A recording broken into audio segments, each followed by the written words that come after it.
My name is Jamie, and I have a business called Beyond Words Productions. I'm a videographer and a storyteller, and I do heartfelt and emotive storytelling for businesses and nonprofits to build clients, build brand loyalty, and all the things that come with helping you thrive as a business through telling your stories.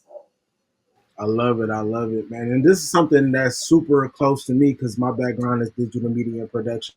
So I definitely understand the importance in, telling your story, getting your story out there, utilizing content creation, utilizing, video and photos to really, put your story out there. And it's something that I've been preaching for years. People don't buy into the product. They buy into you. They buy into your story. They buy into what type of person you is. And you got to be vulnerable enough to show that for sure. So what really made you get into that industry, and what made you get into the entrepreneurial climate? Okay, so two different questions. One, I got into what I'm doing now because I was a TV news reporter for 6 years. So I grew up in California, went to school in LA, got my first job on air at an ABC station in Iowa. So I was there for 2 years. And then I went to Wisconsin, where I worked at the CBS station in Madison, which is the capital. To the rest of the world, you know me as a reporter. But in the news world, I was what's called an MMJ, meaning a multimedia journalist. And that means that I did everything from start to finish, from finding the story ideas to setting up interviews, filming, editing, going on camera, and then writing up those story for the website at the end of the day, all on deadline every day. So I was doing the storytelling, I was doing the camera work and being on camera. So it was really like, it formed me into a one-man band, which is great because that's what I'm doing now as a solopreneur. I'm doing everything from start to finish. So that's what got me like into the storytelling like specialty of what I'm doing now. But actually, I never planned on being an entrepreneur. Actually, the story that got me here was pretty messed up. What what happened? So I left my news job in September of 21, and then I actually was working for somebody else. There was this startup that they're headquartered in North Carolina, but they have like startup branches all over the country. So I was trying to help them start up their branch in Madison, and it's basically like this organization that sends out email newsletters. This was like just post COVID, so there's still a lot of businesses and restaurants that are needing the help. The organization sends out email newsletters, letting people know of all the businesses and restaurants that you can go support, as well as family fun events that you can go to. So think of it as like a community blog that was just helping promote local businesses, and that's what I was curating, was that email every day. The news station that I worked for reached the attorney reached out to me a couple days after into me working here and threatened that if I didn't leave my job, they were going to sue me because I left in the middle of my contract, meaning they still had rights to everything that I was doing. So unfortunately, a lot of news stations threaten people that leave with this, but nothing ever really happens. It's just kind of a way for them to flex their muscle. So I ignored the email. And then they emailed me a week later, being harassing me, being really mean in this email. And so I was like, okay, so they're serious. So I took it to the CEO of the company that I was working for. And he was like, let me talk to them. Let me explain to them, like, we are not in competition with them. We are not trying to steal anything from them. Like once I explain to them what we do, you'll be good. And I was like, cool. Anyways, fast forward to a month of me working there. I get on a call with the CEO, and they basically told me that the news station was extremely hostile to him, and then threatened that if they didn't fire me, they were going to come after both of us, even after explaining to them what they do, even after offering them actually an exclusive partnership. They offered them free advertising, like all the things that a true competitor would not do. And they offered all this to them and said that they didn't care. So I got fired that day, and I lost like everything. So I was really contemplating, like, I feel like no matter where I try to get a job in this city, they're going to find me and they're going to try to do this again. So I was really scared to find employment anywhere else. And so then I just started a business in secret, doing this on the side. And then I got a part-time job also in secret. working for a nonprofit, putting stories together for them. So I had this part time job while I was building the business, both under the radar. And so I had to do that for about a year until I was like legally free of the news station. And then started my business after that. And I've been almost 4 years going now. Man, that's crazy. Business can be cutthroat, man. People would be thinking that the streets is cutthroat. Business is probably more cutthroat than the streets, man, because that's super crazy.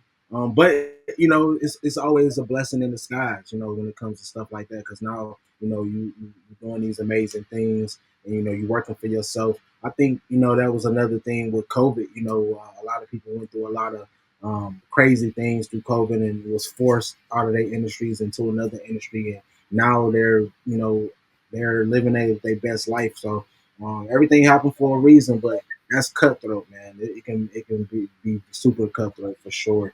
Um, so real quick, you know, I wanted to talk about, you know, what sets you apart from other media companies out there. What would you say really set you apart, you know, within your business plan and within your business structure? What really set you apart from other media companies out there?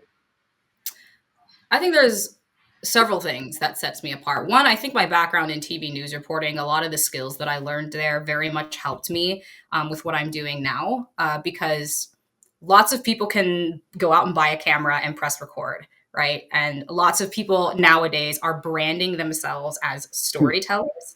But I don't think people understand the true difference between a promo video and a video that tells a story. A Yeah, story not a promo video, a story. definitely. And so I think because I have a background in storytelling from news, I think that sets me apart. I also find that in the video world, videography world, there are a lot of men that are running these businesses and running these companies. And I think just being a female of color as a solopreneur videographer is different. I also am a licensed drone pilot, which is also not very common for women or women of color. So I think that sets me apart. But I think the most critical thing that sets me apart is the ability of my interview skills. I Hmm. think that you can have the most expensive camera in the world shooting beautiful footage, but unless you know how to interview somebody and pull out that sound from them and make them feel comfortable on camera and really get the emotional sound bites that you need to make that video compelling, the other stuff simply doesn't matter. And I think because I am such an emotive person, I am able to bring that out in ways that I have not seen anybody else been able to do that in an interview. So I think having a good interviewer is the main difference in what sets a video company apart. It's not the ability to press record, it's not what kind of camera you have, it's you. Pop it. Thank you. Thank you. Because, I mean, you know, from somebody that has a digital media and production background myself, that was something that we really dived into. And, you know, I was one of those people that just dived into it at first, you know, and went out, bought the cameras, equipment, and all different types of things. But once I went to school for it, it really set me apart and really just changed my mindset as well. Because there's so many different elements that comes with telling a story that people don't really see. They just like, you know, and I think, you know, especially in a market like Atlanta, where, you know, it's a lot of different people that just, you know, got some saved up some money and, you know, got some camera equipment and now they call it themselves a media company or, you know, a media Mhm. specialist.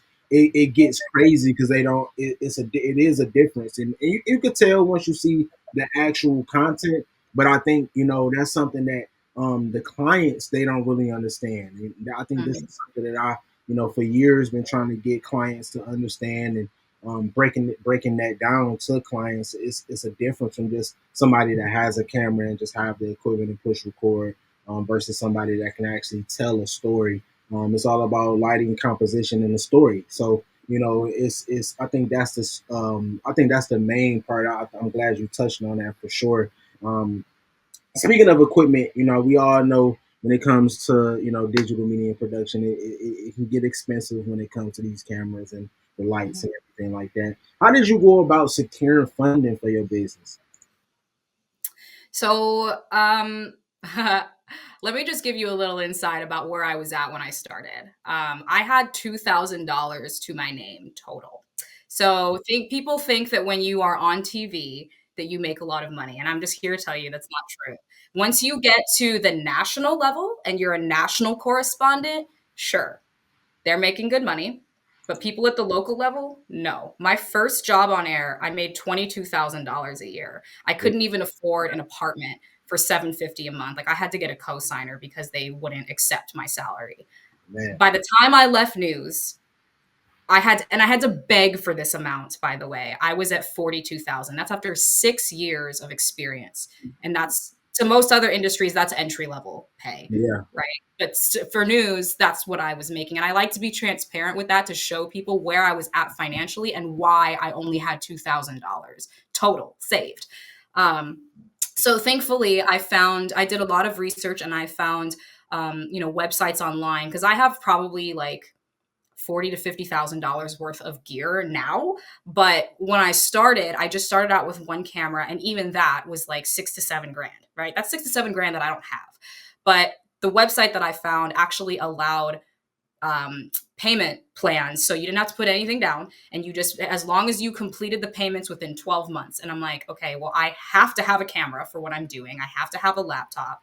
So I bought these two very basic things through this site, and I was like, if I can just get the clients and I can make at least however much I was paying per month, like 800 bucks a month, I was like, as long as I can get one job a month that pays at least that much, I can pay off this equipment. And so that's what I did. So I didn't go through any investors or funding, but I just networked my tail off so that I could make those payments. And then I did. And then obviously it grew and reinvested some money back into the business so I could get more gear and more tools to be able to do what I'm doing now. I love it. I love it. You lace them boots. That's what we like to call bootstrapping. And I think most small business owners. That's how we all start off. We start off lacing our boots. Figuring out different ways to make that money and make it and reinvest it. And I think a lot of people, especially the climate now, all these gurus, they talk. You see a lot of gurus talk about credit and stuff like that. I was an entrepreneur when we wasn't talking about that. We had to lace some boots. A lot of people don't have good credit to be able to, even go get a loan or go get, certain credit lines. I was one of those people that have really had to lace my boots as well. So I definitely respect anybody that's still bootstrapping, and had to really, get it out the mud. I don't downplay anybody that, got investors or went and got loans. I think that's super great because it's a lot to keep your credit together as well. And that's something that we talk about on our Standing on Business webinars with Mr. Fix It. And I think it's super important for us to understand how to utilize, and use that debt to build something great. And I think you get to a point where you gotta, if you can, use all of the above. But for most people's not around people that's willing to invest into their business. Like people like the Waltons and stuff like that. Who what's the odds of you have being around people that's well off enough to be able to invest in what you have going on. And most investors they looking for something that's low risk as well. So I think anything when it comes to most of the companies that we build is pretty high risk. So I think it's super special to be able to have enough discipline enough to bootstrap, and lace them laces, and to reinvest in your company. I think you really have to believe in yourself to really, be able to take that hard because it's hard being an entrepreneur, man. I think a lot of people, especially nowadays, the climate they make it look so easy, and it's not easy, y'all. Like I'm not, I want to be very transparent. I know everybody is on the entrepreneur way. I was an entrepreneur when people was looking at me stupid. It was looking like, hey, go get a job, and it's getting harder and harder, because there's so many businesses that arose through the pandemic, and I love it. I love that a lot of people really stepped outside their comfort zone and built a company, and that's why I'm doing what I'm doing now. But it's super hard. You need a village, you need a community around you. and you need that knowledge. I think it's the big three. I always like to talk about the big three, which is capital, you know, information, and having a team. Because I think that's something that as a consultant I see most business owners have the most problems with, for the most part. So I really want to talk about budgeting. I know that was a huge element, especially bootstrapping, and really making sure that you had what you need. How did you go about budgeting when it came to your company? That's still a learning process, especially like the more money you make and the more revenue you have to figure out, like I think saving for taxes was probably the biggest learning curve that I had, because when you're a W-2 employee, you have money withheld and you don't even see it. You don't even think about it, right? Like you just never see it. It goes to where it's supposed to go, and it's mindless for an employee. But as an entrepreneur where you're making your own money and those taxes are not withheld, you have to look at your bank account, your business bank account, and be like, okay, how much of this is actually mine? How much of this do I pay myself with? How much am I doing like subcontracting work out? Like you have to think about all of these things: insurance, taxes, gas. How much of that is actually your money? And I think that's what Um, I still have to play with those numbers, right? Because my gross or net is different every year. Um, I don't it's not consistent, and I think that's one of the biggest challenges of being an entrepreneur is you will not have a consistent income where for sure you're going to meet this number this month, because you don't know that. So I think I have a million Excel sheets that I use for personal expenses, business expenses, and everything is broken down by category so that at any given moment I can tell you what my profit and loss is, what I'm spending each month, what I'm saving each month, what I need to save for taxes in 4 months. And the quarterly taxes also gets me as well as a business owner, because the first year, the feds will forgive you for not paying the quarterlies. But then after that, you have to like be on top of your game and continue to do that. So I think budgeting per quarter, per month is super critical. So I do Excel worksheets, and then my mom is actually my bookkeeper because she did accounting her whole life. So I'm like built-in family member employee for that. So she helps me a lot with that.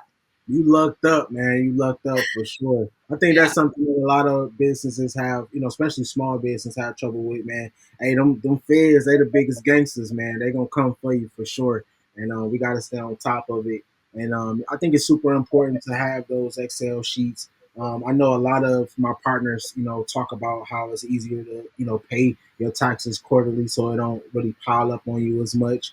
I would definitely love for y'all to drop in that chat what you guys feel like is the best way to go about that. And man, dropping fire signs, man, if you're enjoying the brainstorming session so far as well. But hey, man, f them taxes, man. F them taxes, man. We can find a way around them taxes. Definitely do that. Definitely get you, somebody that know their way around them. It's a lot of write-offs that you could do, especially as a business owner. I think we have to really move smart. It's a lot of millionaires and billionaires that don't pay taxes at all. But I think it goes back to that information, just having that information. A lot of us don't know. A lot of us didn't come from a business background, or can be able to have certain people in our corner to let us know about certain tax write-offs and different things like that. Shout out to Master P, man. We did a conference a couple years ago at Revolt World, and it was super great for him to touch bases and tap on. He gave a lot of gems, and I actually posted a recap of that. So if you guys want to check that out on YouTube. But yeah, he dropped a lot of gems on how to get around taxes and how to write off certain things as business expenses. I think that's super important for us to know as business owners, because hey man, we busting our butt out here, man, just to hand it over to some gangsters for the most part. So, I definitely think we need it. It revolves back to the information. So real quick, I want to talk about marketing. I think that's super big when it comes to building anything. What's one unconventional marketing strategy you've used to really set your business up and gain more clientele? So I do a lot of different things to market myself. Now, my number one and probably most effective is going to networking events and marketing me. So that's number one. Number two is I host workshops where I invite people in the community, business owners, nonprofit leaders, whatever, to come and see what storytelling is all about. That helps with exposure, it helps with education, and it helps get their wheels turning about how they can implement this into their business. So it's putting yourself in front of people is a great way to market yourself. And I always tell people at these workshops that what you're doing is not unique. I don't care what industry you're in. You could be health and wellness, you could be realtor, you could be financial advisor, you could be a videographer. What you're doing is not unique. Who you are, who you're impacting, your stories, and why you do it is what's going to set you apart. It's what's going to allow other people to connect with you and see themselves in you. So I also do, because I'm in the video space, like I have the capacity to do monthly video tips that I'll post out on social media once a month.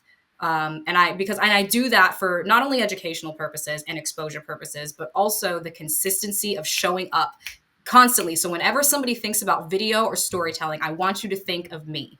And you Yeah, can do that in any business. So like Fee earlier, like she could definitely be posting videos about like, what do you know about health and wellness, give me some tips, show me your products, and like all these things, or any business that you're in, be top of mind for people. Like, even if you think it's annoying, even if you think nobody's liking this or commenting this, people are still seeing it. You look at the analytics about how many people saw that post. It doesn't matter how many likes you got, it doesn't matter how many comments you got. I mean, it helps to get more, but it doesn't matter because people still see it. There's posts that nobody has commented on or nobody has liked that I've posted, but I'll get DMs about it. So I know people are seeing it. And I think that's like really critical. So I think that would be my. this is what I mean about things coming in full circle, because this is exactly the same conversations that me and Fee have and some of our other members, and that's why we go through our analytics and go through the dashboards and go through impressions, and different things like that, because sometimes when you don't see that, you thinking that you're not getting, you thinking people are not seeing it, but when you go into your analytics and you really break down the numbers, you see like, oh man, I actually had 3,000. This post actually reached 3,000 accounts this month, or we actually got 5,000 people that actually view it. They didn't like it, they didn't share it, but they seen it, and that you're on top of their mind. That's one of the reasons why we started the Monday mantras is in her live streams, which has been doing very well. To keep her on top of people's minds and get people kick off that mindset in the beginning of the week. And I think, everybody who has a brand, needs to do the same thing, kick off some live streams, host, workshops, like you said, stay on top of their mind, give some value, not just sell, sell, sell. It's not all about, yay, I got a promo deal. I got a promo deal. Buy this, shop with me. Give them a reason to, show them who you are, show your personality, connect with people, talk with people. This is something that, I had to step outside my comfort zone as well to, host our brainstorming sessions, because I'm usually behind the scenes. I've been behind the scenes for, forever. So, this is something that we really had to step outside our comfort zone and give that value, because people need to hear not just from my mouth. They need to hear from people like you that's actually in the industry, that's actually active, that's actually out here and building something from the ground up. Because it just brings more value, and we bringing the real back. It's no more fake car, promo videos. What I mean, we bringing the real back. We storytelling in a different way, and showing these different insights. And that's what it's all about. So, real quick, I know you're an international company as well, and an international brand. You've been a little bit of everywhere. What is your most memorable customer interaction you've had, and how did it really form your business? Oh my gosh. Honestly, the first video I ever did, and I made $0 off of this because I did it pro bono because I was just trying to get something in my portfolio to show people what a story is. So I did a video for a nonprofit. It is on my website. I think it's like the first video that's on there, but there's a nonprofit called Geo's Garden, and they're a respite care center for children with special needs. This is based in Madison, Wisconsin. And we did a whole story about the difference that this organization made in one person's life. And their story was so impactful and so heartfelt that I cried during filming. I cried during editing. I cried when it played at their fundraising event. I knew it was going to happen, and it still brought me to tears. There was not a dry eye in the room. And that video brought in 125K in 4 hours for them. And I was like, and that to this day, like 4 years later, to this day, that story is still the most successful story I've ever told because of multiple reasons. One, they let me have full creative control over what I was doing with this because they weren't paying me and they knew that I knew how to tell a story. They're a nonprofit, so everyone's wearing so many different hats. They don't have time to dictate what I'm doing with this, and they trusted my creative ability. So that was really cool. But like also, like, we got to see what an actual story looks like, and it was just that was the skeleton model that I used at every workshop that I held. It was top story in my portfolio, and it still is. There are production value wise, like there's a lot of things that I would have done differently, like now that I have the better equipment, right? There's lots of things that I could have upgraded about that.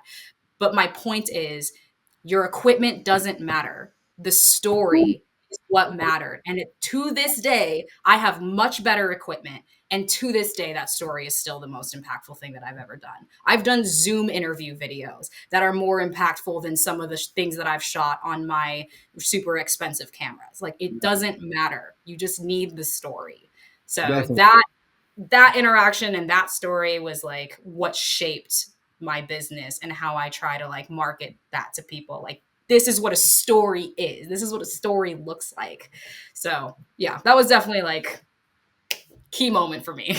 Man, it goes back to, the importance of storytelling. You really want to connect and figure out, how you can connect with people as a human being. Because and like you said before, that's what make you unique. That's what everybody, what you're doing don't make you unique, because there's a million people out here doing, in the same industry as you. And that's why I always like to talk about competitors, especially with our clients and with our members, really, pinpointing and really paying attention. Because I know a lot of people are like, oh, I ain't competing. It's not about that. You really want to figure out who is doing what you're doing and how you can set yourself apart from them. And that's the main thing, storytelling, being able to tell your story at the end of the day. So I think that's super important, for sure.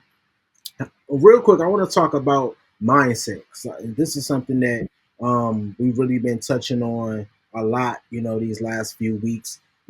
How has your mindset evolved as a leader, and what practices do you incorporate to maintain a positive mindset?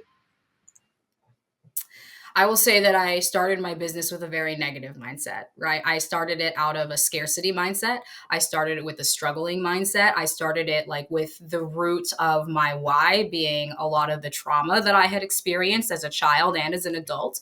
And when you are your own boss and you are relying solely on you for everything, it kicks into gear so many things, like accountability being the number one thing, right? Like, because especially when you're starting out, like, you don't have a team of people. I still don't have a team of people, and I actually prefer it that way. But like, the accountability thing is like, if something goes wrong, you ain't got nothing but your own two hands to look at, and you're the one that's going to fix it. But also, as you start to build success and you start to see success and your hard work pay off, confidence comes from doing. You don't just have confidence. Confidence comes from failing and getting back up and relying on you and knowing that in order to have the life that most people want but don't have, you have to be willing to do things that most people are not willing to do. And you have to go into it with gratitude. I say that you can't be great without being grateful. So you can't think about everything that you don't have, because you could talk until you're blue in the face about all the things that there are to complain about, all the negative things that are happening. But what can you do right now with what you have to take that next step to get where you need to go? Right. So that's what I really practice. I practice meditation every day, hot yoga. Like, I am embed an hour, at least an hour of personal time every day. Like, it is scheduled in my calendar. There's a time block on my calendar where nobody can schedule anything with me, because this is me time and I need this to reset. Like, business and driving up your business is super important, and you're going to be, trust me, you're going to be working 60, 80 hours to week a week to build this. You have to have time to like cool off and just to not think about this so that you can show up in the way that you need to show up for you, because nobody is going to bring you through success other than you, and you need to be the version of you that your dreams are calling you to be. And I still don't feel like I am that version. I am definitely much closer to that version of me than I was when I started. But I asked myself today, like, who is the person that my dream life is calling me to be? And I am not there yet. I am not the version of me I need to be to walk through that door. And what can I do right now to make sure that I am in 1 to 3 years is like my goal that I'm setting for myself.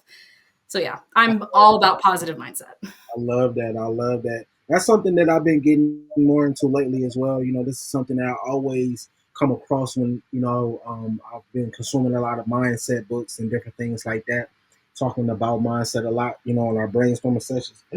And meditation has always been something that arose and kept coming up.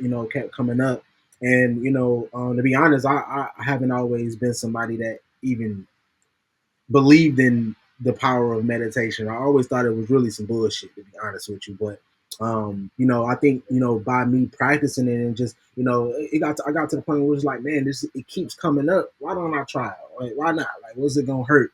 And when I tell you, ever since I've been practicing meditation, it's definitely been put me on a whole nother level. And I can definitely see the difference. Like even when I have my days, I still have my days when I skip meditation. I might not have time because I might get right up one to something, or somebody might wake me up. I might wake up and go right into a meeting. So I might end up having meetings all day where it's like I didn't even have time. But lately I have been doing more to make time for meditation, and I've definitely been seeing the difference. So if you definitely if especially if you own a business, if you're a business owner, definitely I definitely would suggest that you practice meditation. Mindset is super important. Ever since I changed my mindset, because I used to, be all about, just making more money, just making more money. But now, our whole mission goal and, where I'm at, in my life is just a drastic turn, to where I'm in a whole nother mindset now. And I definitely see the difference. And ever since we've, gotten in this mindset where, we have been, you know, focused on helping others, I think that's really where, you know, it really changes everything where it's no longer about yourself. You get what I'm saying? It's all about figuring out how can you really put out positive energy in the community, where it's just so much negativity. You get what I'm saying? How can you be that light? And we've definitely been seeing the difference, and being able to be in a position to help others has definitely been helping. But I think mindset is probably the most important thing that you can have, other than capital, information. And so I should call that the big four. I should call that the big four. Instead of the big three, capital, information, and team, I should call it a big four, because capital, because I think number one is mindset. Before it get to, because it's been times where I've came across a lot of money and didn't do the right thing with it because I didn't have the right mindset. It's been times where I had an awesome team, but didn't have the right mindset to keep those relationships going. There's been times where I've had the information, but if you don't have the mindset, you're not going to utilize that information as well. So, and I see it every day with what we're doing. We you can lead the person to the water, but you can't make them drink. So I think that's a great way to put it. And I think you're doing some great things out here. I definitely want to thank you for just taking time to drop these jewels and get on our brainstorming session and build with us for sure. For those over under the rock, man, let them know where they can actually find you and what you have coming up next. Sure, I can put it in the comments too. But so the name of my business is Beyond Words Productions. So you just www.beyondwordsproductions.com. What do I have coming up next? So I'm in the rebuilding phase of my business right now because I built it in Wisconsin for 3 years and then I moved back to California. This is where I'm from in August. So I've been here for 7 months now. Um, and I haven't had an income in 7 months, which has been really hard to go from thriving business to zero. So right now I'm just working on rebuilding. So I'm hoping to host more workshops in the future, both online and in person. But I'm active on like all the social channels. I'm constantly giving out video tips of the month. I've got a free newsletter that I send out once a month that has video tips, a featured video, story ideas for you and your organization, how to be seen, all this stuff. So I would just say that if you follow me on socials or go to my website, hit me up. I love talking about storytelling and how I can help businesses grow. So I will put my website in the comments.